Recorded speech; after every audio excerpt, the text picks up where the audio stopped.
Bismillahirrahmanirrahim. Assalamualaikum warahmatullahi wabarakatuh. Perkenalkan, nama saya Rizka Yanti dari kelas RMIKA 2020 dengan NIM 23038.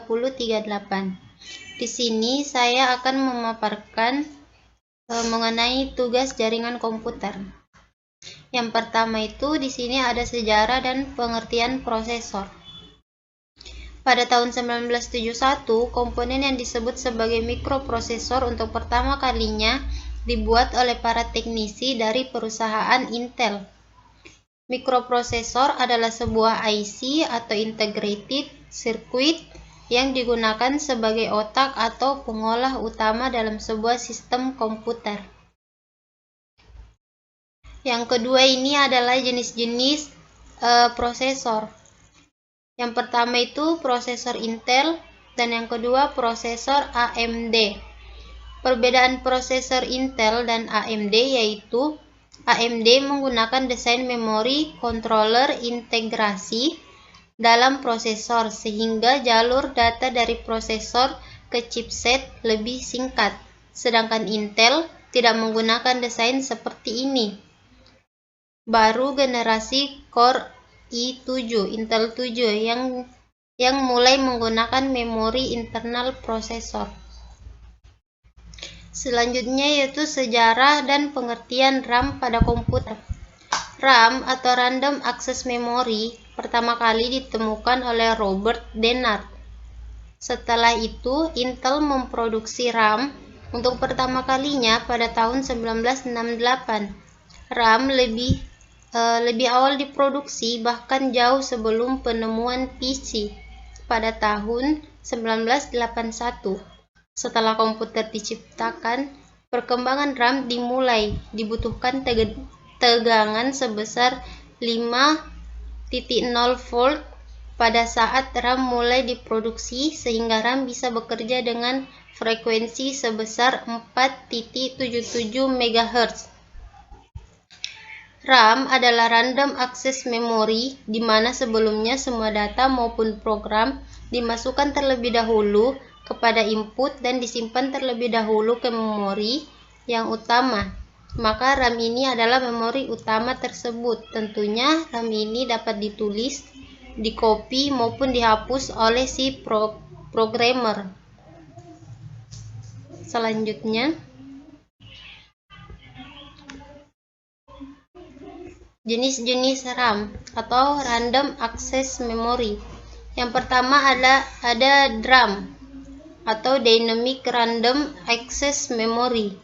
Yang kedua SDRAM, Synchronous Dynamic Random Access Memory. Yang ketiga RDRAM, yaitu Rambus Dynamic Random Access Memory. Selanjutnya SRAM atau Static Random Access Memory.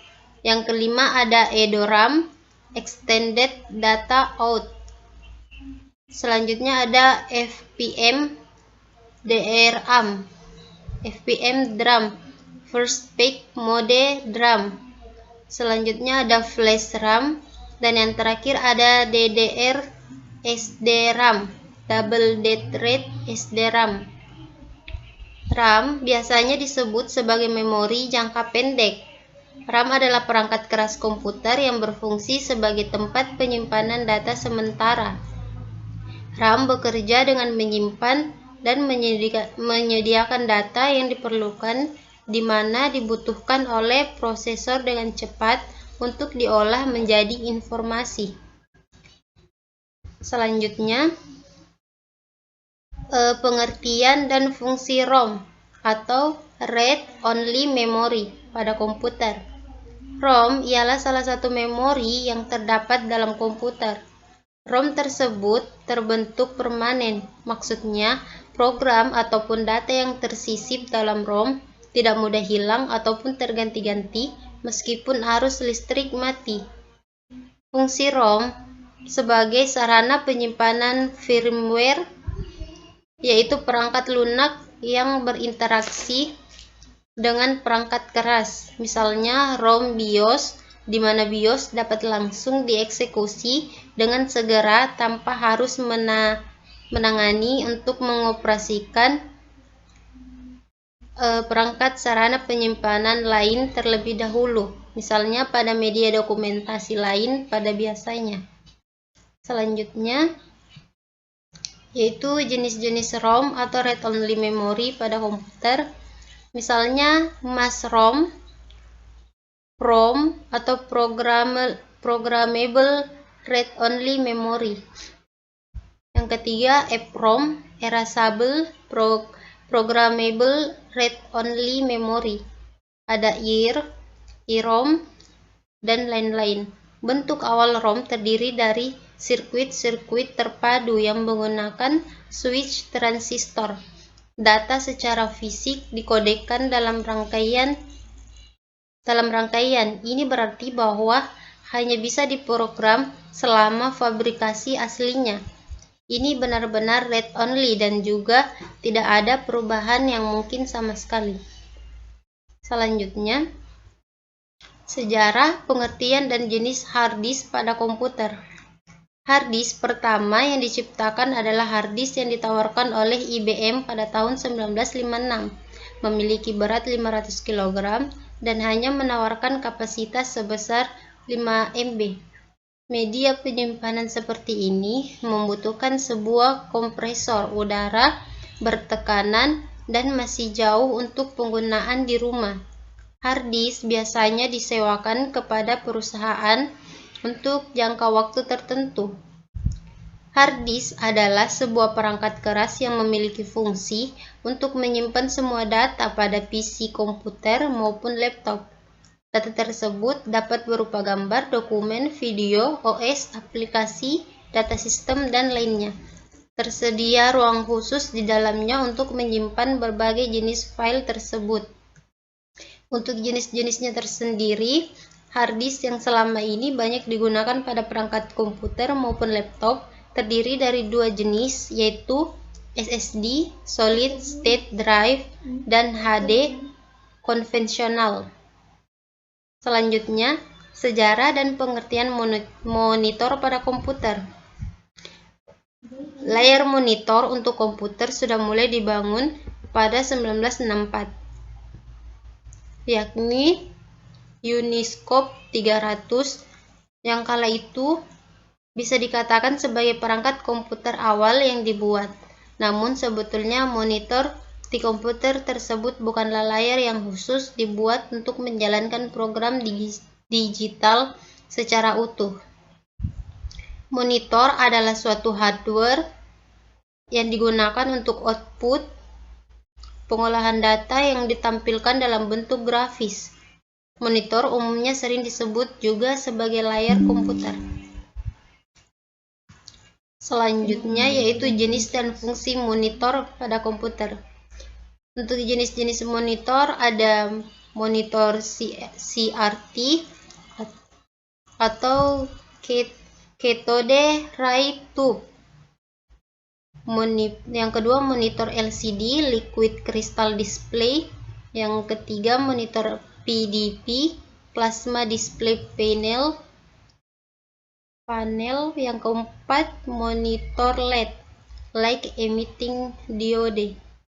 Fungsi monitor sendiri yaitu sebagai alat untuk output atau keluaran, menampilkan hasil pemrosesan data-data berupa biner, dan untuk menampilkan data-data berupa grafis supaya pengguna mengetahui apa yang sedang dioperasikannya pada komputer. Selanjutnya, pengertian VGA adalah singkatan dari Video Graphic Array atau sebuah tipe standar koneksi yang sangat penting pada perangkat video maupun gambar seperti monitor dan proyektor. Keterkaitan prosesor dan VGA pada sebuah PC ada tiga komponen yang sangat berperan penting dalam hal kinerja grafis, yaitu prosesor, memori, dan kartu VGA. VGA merupakan bagian penting komputer di dalam CPU yang berperan penting untuk menampilkan output proses ke monitor. Tanpa VGA card, layar komputer tidak akan menampilkan apa-apa atau blank. Yang terakhir yaitu pada saat membuka file Explorer, kita akan melihat beberapa partisi bawaan sistem operasi Windows yang selalu berawalan dengan huruf C, D, dan E. Sementara untuk flash disk atau USB drive, mereka kebagian nama F dan G. Lantas kemana huruf A dan B di sistem Windows? Kenapa tidak diurutkan sesuai dengan alfabet? Karena dari awal sudah diberikan label huruf berupa huruf pada drive, maka tentu harddisk ini juga harus diberi label sesuai urutan. Karena sebelumnya pada dua floppy disk yang diberi label huruf A dan B, maka artinya harddisk ini merupakan penyimpanan ketiga. Dengan demikian, untuk melanjutkan label huruf sebelumnya, maka harddisk diberi label huruf C. Jadi, huruf C pada awalnya ditujukan untuk melabeli harddisk sebagai penyimpanan ketiga setelah floppy disk A dan B. Namun, karena ukuran harddisk yang besar, sehingga bisa dibagi menjadi beberapa partis. Nah, itulah penjelasan dari saya untuk tugas jaringan komputer. Terima kasih sebelumnya. Dan assalamualaikum warahmatullahi wabarakatuh.